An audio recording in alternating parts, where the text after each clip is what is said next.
On today's Monday News Pod, the San Diego Padres start off their post-All-Star season with a series W against the very good Cleveland Guardians. Going to be recapping these games, the star level performances from the Padres rotation, the offense coming through when it needed it the most, and also looking into some of your questions and comments because it's the Mailbag episode. So without further ado, let's get to it.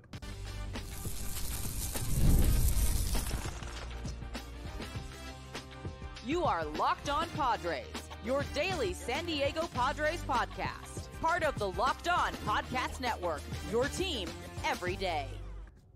Greetings, ladies and gentlemen, and welcome to an edition of Locked On Padres Podcast, which is part of the Locked On Podcast Network, your team every day for Monday, July 22nd. As always, I am your host with sometimes occasionally, but certainly not always the most, Javier Reyes. You might be familiar with my baseball-related work over at justbaseball.com, a fantastic website where I also host an evergreen, silly baseball podcast called Baseball vs. the World. This week, talking about the wildest and weirdest baseball movie scenes ever. So that should be a lot of fun. You can also follow me, of course, on at Javipeno on X/Twitter, JAVIIPENO, the best handle in the game, and also at LO_Padres if you just want updates on the show.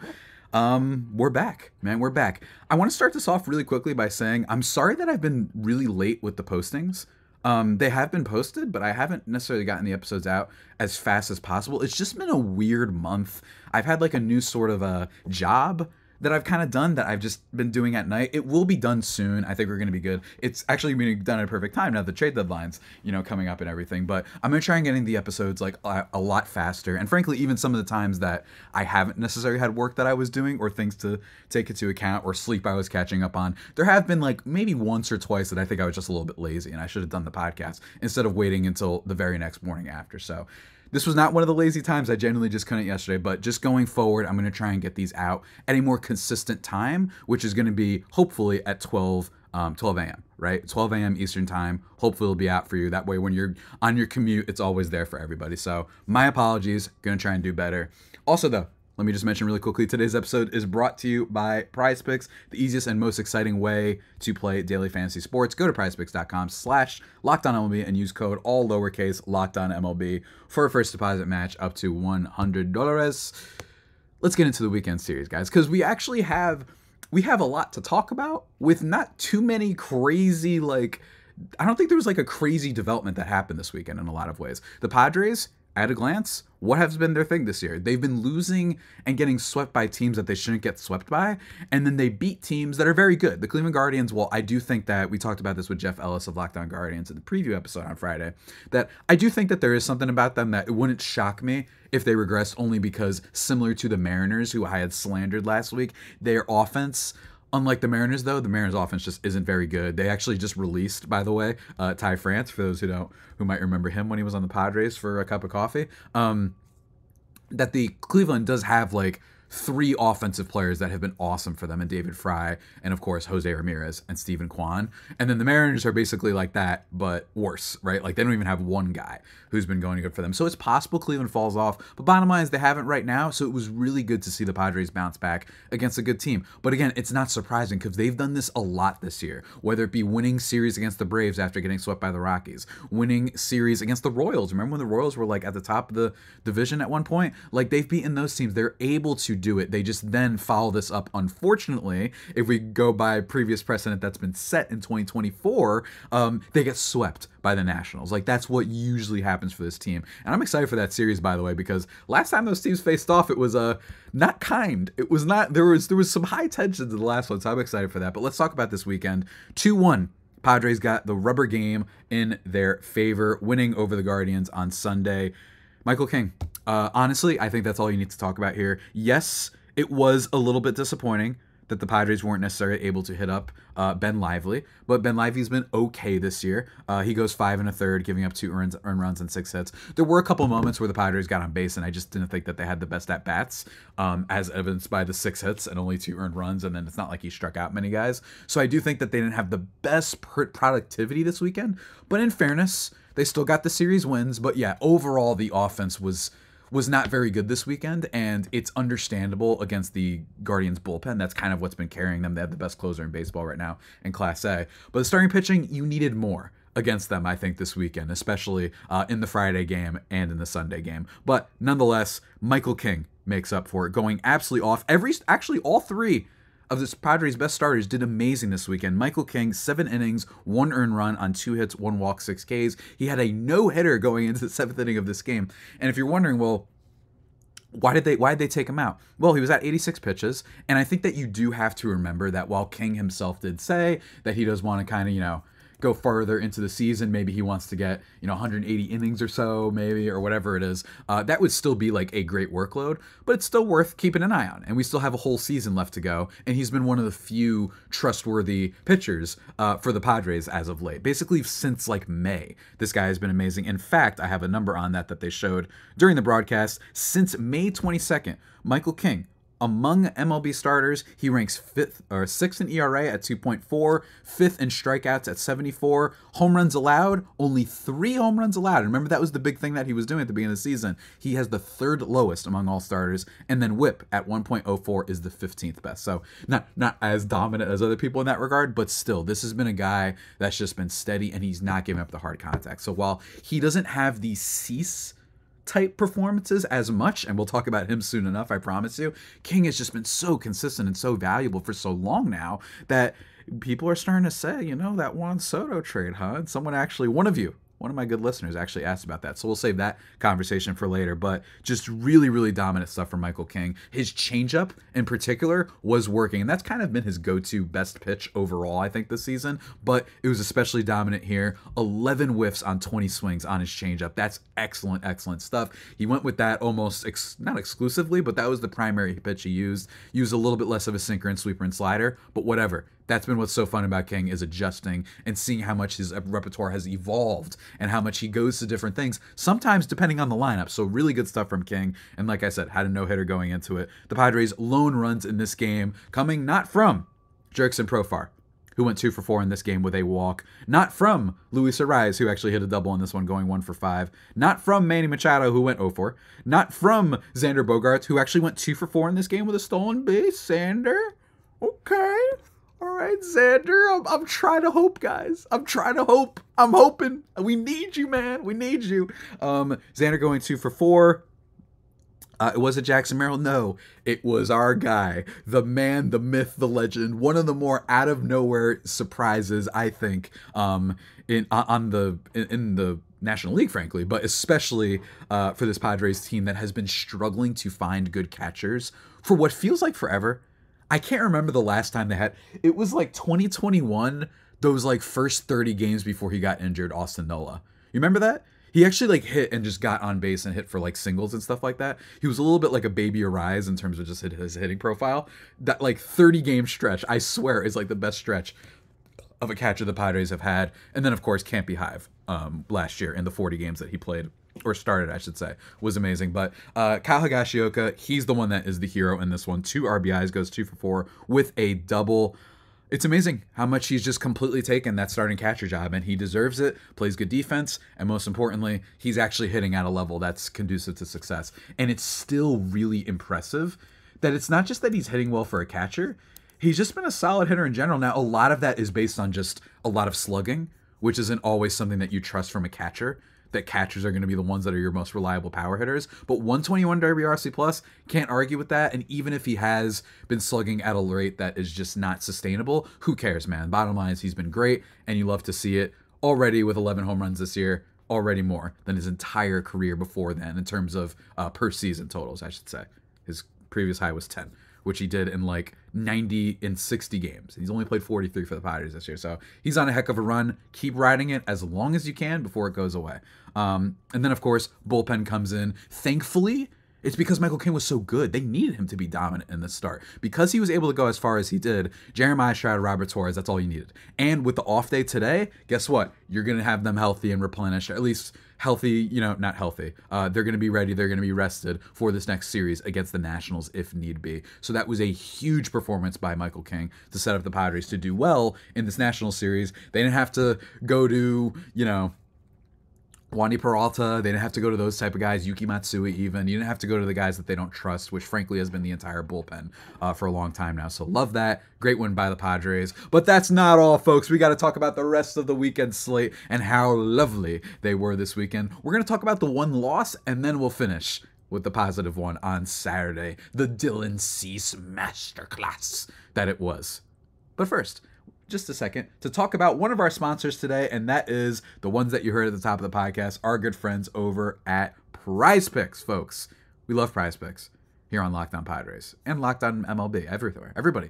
We here in America, we love Prize Picks. You know why? Because the #1 daily fantasy sports app with over 5 million active members. It's the easiest and most exciting way to play daily fantasy sports. 2 to 6 players, stat projections. You just pick the over-under on them. Boom. You're locked and loaded, folks. So go check that out. You can win up to 100 times your money on Prize Picks with as little as 4 correct picks. You can turn $10 into $1,000, folks. Let me tell you. And what I like is that they've got all sorts of offers basically all year round, right? Like they've got on Tuesdays, they can lower select player stat projections to help your lineup hit, or getting your entry fees back if you have a starting lineup that is losing. On Fridays, they can help you out there. And now you can get in on the excitement when it comes to USA. The Olympics, guys. Watching Team USA rack up the gold medals this summer. You can make a Prize Picks lineup consisting of players across basketball, soccer, tennis, golf, whatever it is, all sorts of different sports in as little as 60 seconds. So go check that out, folks. It's really, really great. It's really, really great. We love that. Team USA, let's do it. Download the Prize Picks app today and use code LOCKEDONMLB for your first deposit match up to $100. That's code LOCKEDONMLB on Prize Picks for a deposit match up to $100. Pick more, pick less. It's that easy with Prize Picks. But that's not all, folks. We also got to talk about the good homies over at eBay Motors. We love eBay Motors. You know why? Because they are here for you and all the folks like me that might not necessarily understand cars. Because you need passion, you need drive, you need patience, and eBay Motors has you covered in all of those things. Whatever it is, superchargers, roof racks, LED headlights, exhaust kits, new carpet, probably a new wheel logo. I don't know if they have that, because that's like, depends on your manufacturer, but like a wheel thing. They have a lot of stuff is basically what I'm trying to say, guys. Over 122 million parts, in fact, for your #1 ride or die. So go check that out with all the prices you want and all the parts that you want, folks. You're burning rubber. You're not burning cash. Keep it alive at ebaymotors.com. Eligible items only. Exclusions do apply. eBay guaranteed fit. Only available to U.S. customers. But go check it out.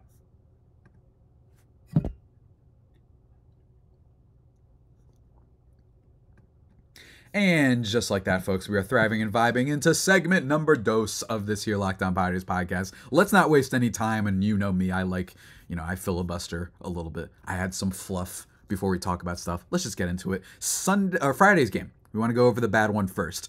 What's funny is that Friday and Saturday scores were just total reversals. On Friday, the Padres losing by a score of 0-7. A donut coming out of the All-Star break had everybody saying some mad stuff, including one person who will appear in the mailbag section who sent something that I have a feeling you sent that right after that Friday game. It was dreadful. I mean, it was just a bad game overall. Tanner Bibby of the Cleveland Guardians wasn't even that great. Now, he was good, but not incredible. 5 2/3, 2 hits, 3 walks, 3 Ks. Not incredible for him, but unfortunately, the Guardians bullpen just completely shut down the Padres. And most importantly, they just didn't perform well. And it's not like they got, completely overwhelmed by the stuff that Bibby was throwing, at least in my opinion. You have Luis Ariz. He goes 2 for 4 in this game with a double. Love to see that. Cronenworth goes 2 for 4 or 2 for 3 with a walk. But other than that, that's it. They just could not hit any of the Guardians pitching in this game. Jackson Merrill having a really bad sombrero moment. As in, that's the terminology, right? Golden sombrero when you strike out 4 times. 0 for 4 with 4 strikeouts. Not great. Matt Waldron. Hey, for all you people that are like me, maybe you're a masochist and you enjoy watching shows like Pardon the Interruption and you love hearing these old heads argue about, well, this pitcher doesn't have enough wins because they haven't done research and they haven't actually studied or learned anything about sports in 20 years. Matt Waldron is a living example of why it doesn't matter. He's been so effective for this team this year. 6 innings, 1 earned run on 6 hits, no walks, 5 Ks.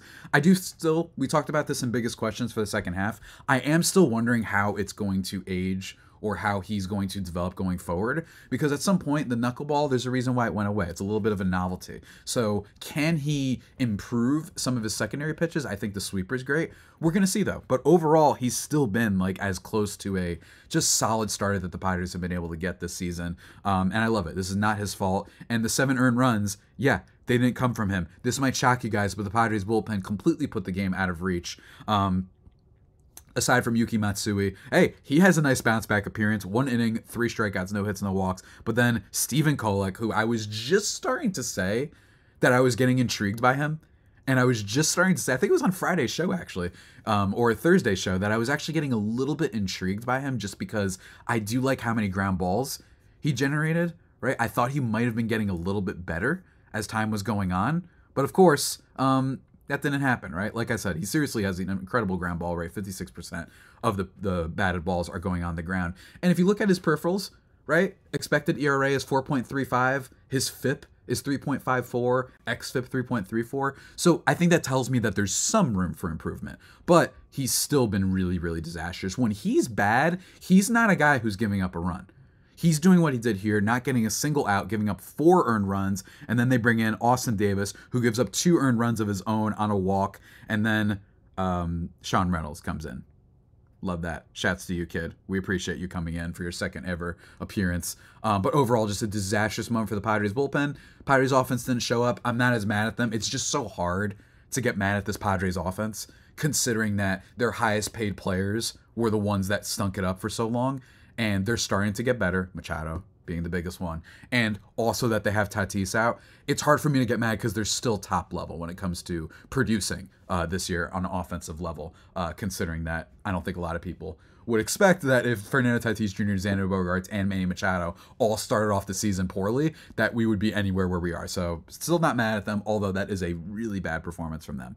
But we're not ending it on a bad note, guys. Let's talk about Saturday's game, in which another great Padres start. Like, we love to see it, folks. We love it. We love it. And boy, has this man been cooking for his last couple starts. That is the man, the myth, the legend, Mr. Dylan Cease. 7 innings, no earned runs, only uno hit, 1 walk, 10 strikeouts. Here's the thing. I was never out on Dylan Cease. I just told you, is the Cy Young Dylan Cease there? Don't know. But his slider was working big time. 9 whiffs on 17 swings in this one.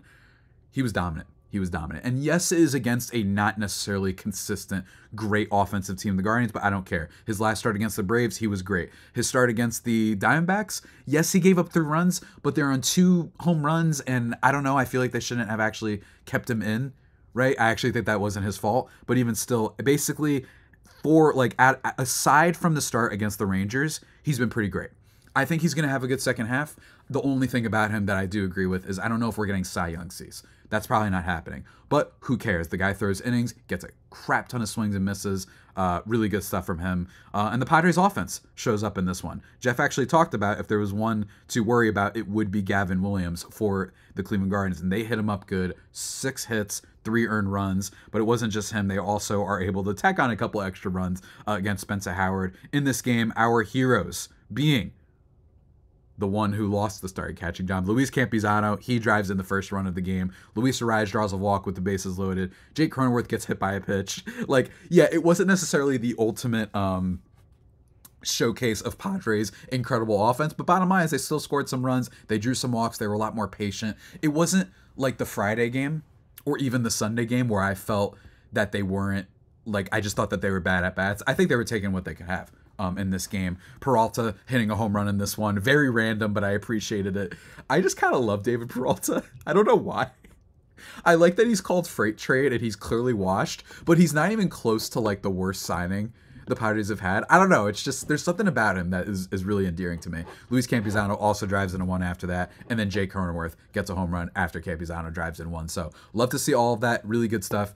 Campusano still has a role on this team. I still think maybe the team is trying to figure out what matchups to use him for, maybe what pitchers work better with him, because again, he's a very big minus defensively. That to me is for sure why he lost the starting job. Yes, he started being a poor hitter, But I don't think anyone would be surprised if Campizano can go back on a run and, be a little bit more productive of an offensive catcher. It's just that if you're not doing that, why are we playing you? Because your defense is actively losing us games sometimes. So that's good, but love to see it. I like that they might have a little bit of a tandem going on here. Higgy and Campy. We love that. Higgy Hive and Campy Hive. Here we go.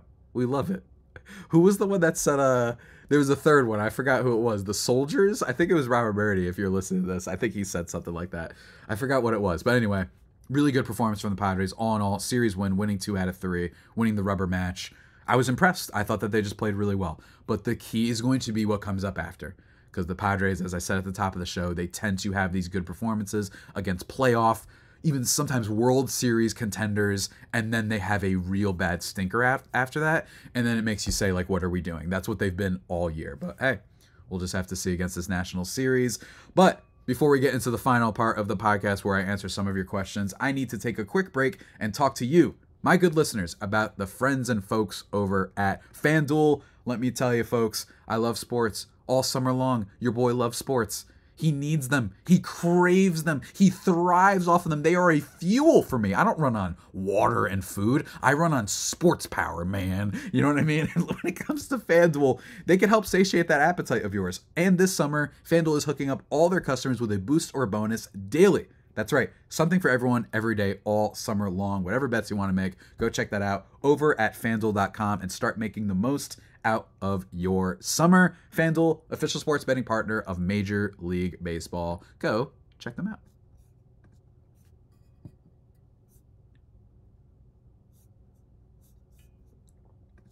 And just like that, folks, we are back here thriving and vibing, as always, on the Locked On Padres podcast, and it is time for the mailbag. Okay, so not a ton of questions this week, but still really excited to talk about this. And frankly, maybe I keep forgetting because I told you I've been a little bit delayed on the posting, so maybe I got to remind everybody to start sending more stuff. But still, some good questions nonetheless. Let's start with Mr. Rama Murdy himself, who I mentioned before.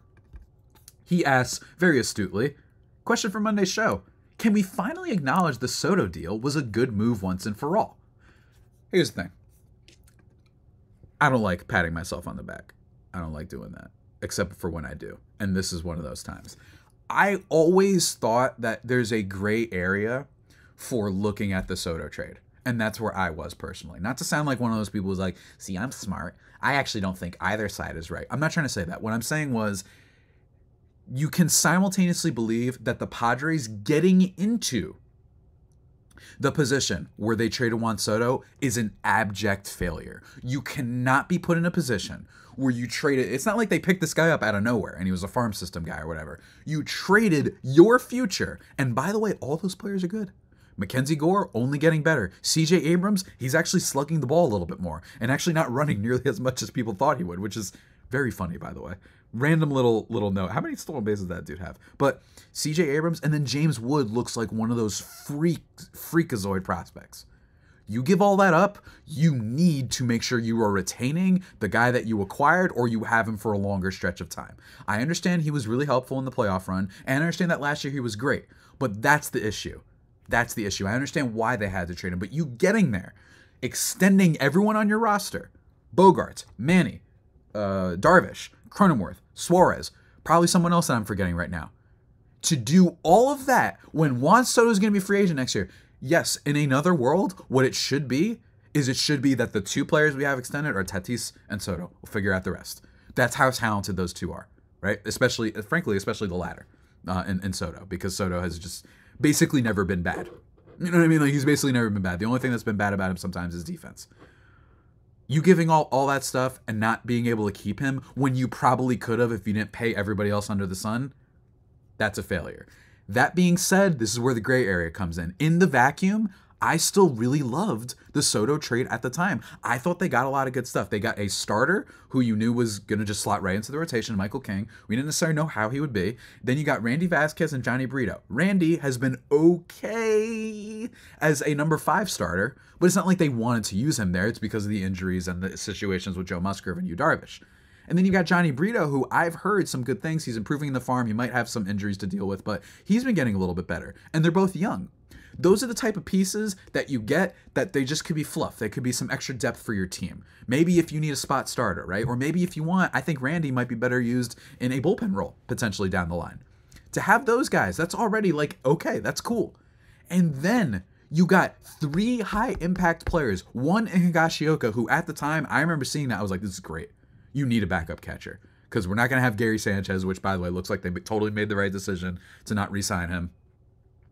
He's been bad. And then you have him behind Campizano. That's already just a depth thing, and those moves matter. See? You don't always realize it, but those moves can really matter in baseball sometimes, and it clearly mattered there. And then, of course, you got Michael King, and then the prospects you got, mainly Drew Thorpe. You then flipped him in order to get Dylan Cease, and it's not like Drew Thorpe has come out and been gangbusters. Could he be better down the line? Absolutely. Absolutely he could be better. He could be an ace in a couple years, but for right now, what the position the Padres are in, really solid stuff. And yeah, I know that Thorpe over a couple of starts has actually been quite good, 3.03 ERA, but I'm not buying it. The guy has a strikeout rate of 15% and a walk rate of 10.9%. He's not going to be dominant for that much longer. I think his FIP, which is at 4.65, is going to kick in at some point. And bottom line is you got Dylan Cease out of it, right? So you got a difference-making player out of it. So all in all, even if you're not necessarily that you don't think Randy Vasquez and Johnny Breeder are anything, bottom line is they're depth pieces. You got Higgy, you got Cease, and you got Michael King. Absolute 4 out of 4 stars, 5 out of 5 stars if you want to use movie ratings on Letterboxd. Yeah, I'm a big Letterboxd kid. Absolute home run for AJ Preller. Dare I say, outside Tatis, in a vacuum, obviously, remember what I just said about the whole Soto thing. In a vacuum, is this his best trade outside the Tatis one? Real question. Blake Snell's close, right? Blake Snell, you basically got some good years out of him, but in fairness, Blake Snell was also a little bit shaky at the beginning. Yeah, I know you got the Cy Young out of him for basically nothing. I'm just saying, it might be his best move outside Tatis, guys. It really might be. Preller is, it's just annoying that he's his own worst enemy. You know what I mean? Because he'll, just the way this Padres team often wins big series and then they get swept after, that's Preller. He'll have this amazing move, but then have a disastrous move that then undoes all the good work you might have done before. That's how I feel. But anyway, thank you for the question, Mr. Ramamurti. Moving on to some comments that we got, by the way. Really good stuff. This one on Twitter from @Ed Helensky said, will Tim LeCastro get called up by the Padres? This is not the question I expected, but I greatly appreciate it, sir. Tim LeCastro is basically, as far as I can tell, kind of just a running specialist, it feels like. You know what I mean? In a lot of ways, I feel like he's been one of those players that, you know, he's a super fast player, but he can't do all that much else, right? He's in AAA right now. He's not doing, like, too much from what I've heard, and he's never been that positive of a WAR player. I think that with a Tyler Wade, I don't really think there's much of a point, because Tyler Wade's got really good speed. He could be the spark plug type of guy. So I think that LeCastro, the only avenue would be if something were to happen to Wade. Hey, if Wade were traded in some way, I don't think that would happen, but, like, as a part of a package deal, say they send Valenzuela, couple prospects, whatever, and then they throw in this guy, and then maybe that they're like, okay, cool, now we'll call up Tim LeCastro. But for me, that guy's strikeout rate last year was egregious. You know what I mean? It was kind of scary. He's basically a bench runner, right? That's kind of what he's good for. I don't see it happening anytime, barring some sort of injury. But still, appreciate the question. And I guess we'll have to see, you know, how the rest of the trade deadline goes. It's going to be really interesting, this trade deadline. I really stand by that. We actually got a report yesterday that I retweeted on the Locked On Padres account from, was it Buster Olney? No, I think it was John Morosi. Mark Feinstein said, one front office executive believes the MLB trade market will heat up big time this week. Per multiple sources, the Rays are likely to both buy and sell, while the Mets, Padres, and Twins are among the teams firmly in the buyer category. Deadline is 9 days away. And yes, Baez, don't worry. I will be reacting to all the moves immediately, especially if there are trades for the Padres. I'll put out an episode like immediately, or at least at the very minimum, some sort of reaction immediately. So stay tuned for that. Next question and comment, though, comes from the man, the myth, the legend, my guy, Andrew Wahlberg. I'm kidding. I don't really know if you've been featured on the Mailbag side before. He says, garbage team sell at the deadline. Sir, I know damn well you said that after Friday's game, and I get it. This Padres team, it's the ultimate, it's over, we're back, it's Jover, we're so back, all that stuff. That's what they've been all year. Even if they weren't playing well, I don't know if I was a person who say they should sell, because frankly, I don't know what they have to sell, right? Like outside a Ha-Seong Kim, unless this team was like really, really bad, then maybe you're Michael King and Dylan Cease, right? Like you just flip them back, try to get some prospects, rebuild for next year or the year after.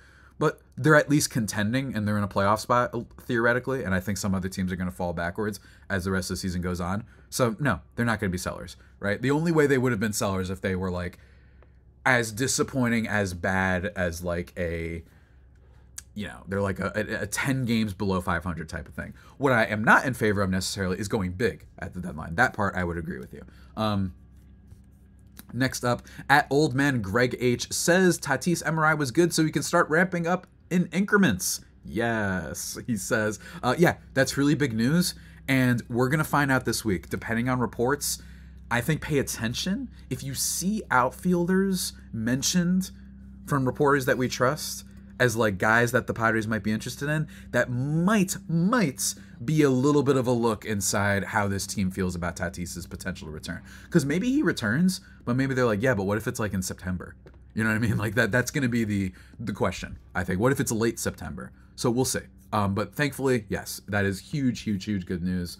Hopefully it continues on. Another comment, this one coming from at Eric Hancock 98569. Lots of teams in contention for the third wild card. How the heck do people think the Padres will build and maintain a 5 to 7 games above 500 record? Sure, Preller can get some pitching in another bat, but that has not worked in the past. And as a matter of fact, it's gotten the Padres where they are today, a 500 team. So I agree with half of the sentiment you're saying here. I do want to emphasize that I really do think that there are teams that can fall out and get worse from that wild card spot. Right? The Diamondbacks, I know they're 51-49. It's still possible they sell, because I think that team is kind of smart, and I think they're going to look at this and say, our two big offseason acquisitions, Jordan Montgomery and Eduardo Rodriguez, both basically have been injured all year. We lost Merrill Kelly for the year, and then also Christian Walker's a free agent. Arguably their best player next to Ketel Marte. Arguably even better. He's been amazing this year. He's a free agent after this year. So do you want to go all in when you don't know exactly what you have? Corbin Carroll's having a really bad sophomore slump. I don't feel it personally. I think they could fall out. I do. But that's just me, and we're going to have to see how these next coming days. They might be one of those teams that decides if they're buyers or sellers depending on how the rest of this next week and a half, these next 9 days go. And then also a team like the Mets, they've fallen off a little bit. Pittsburgh, I'm not really worried about them, especially because Skeens and Jared Jones are not going to be, I think, given like maximum innings or anything like that. And then lastly, the Padres, they can still do it. But I do agree with the sentiment of what you were saying, that this is how they got where they are with some of these trades. It's true. That's why I'm not big on going crazy and trading for Luis Robert and Garrett Crochet and blowing up the farm or whatever it is, right? So that I agree with. Last comment, not much of a question, but not much of a question, but not necessarily a baseball Padres related thing. But can we get from at Brandon Perry 8437? Can we get some live game reactions with your commentary at some point? Someone then responded, Dan G. Jr. said, for real, it's been a while since Javi's been running the channel. A little addition to content would be nice. First of all, I have been running the channel. What do you mean? I've been running the channel. What are you talking about? And then nextly, he says, right, I want to watch a game with Javapeno. I'll get back to y'all on that. I would love to do some more live stuff. Longtime listeners might remember the old locker room, Spotify green room days. I don't really do those anymore. And I will say, admittedly, I don't know how many of you are interested. So I'll ask this again on tomorrow's show. But if you really would like to do some like live game reaction stuff, I'd love to do that. I will say that I will start putting out more content and more reactions to the Padres that aren't just like a couple tweets a night. Right, I'll increase the tweets. I want to give more of my analysis, especially during this really important stretch that they're going to go on. And then lastly, maybe even just YouTube shorts, giving some reactions to some games and stuff like that. I'm going to start doing that a little bit more to at least make up for the fact that my timing of my posting schedule has been a little bit inconsistent. So I do apologize for that, but let me know in the comments, DM me if that's something you actually would be interested in, because frankly, I don't know if people would want to do a live game reaction-a-thon or anything like that. Maybe we'll do something at the minimum for the trade deadline, right? Trade deadline is actually on my birthday, so I would actually honestly love to do something live related. Maybe I'll go on Twitter Spaces. I don't know, but we'll try and do something. I'll keep you guys updated, but let me know if you really would like some live reactions. But with that all being said, that about does it for today's edition of the Locked On Padres podcast. The only pod better than the Padres themselves. Hey man, big week.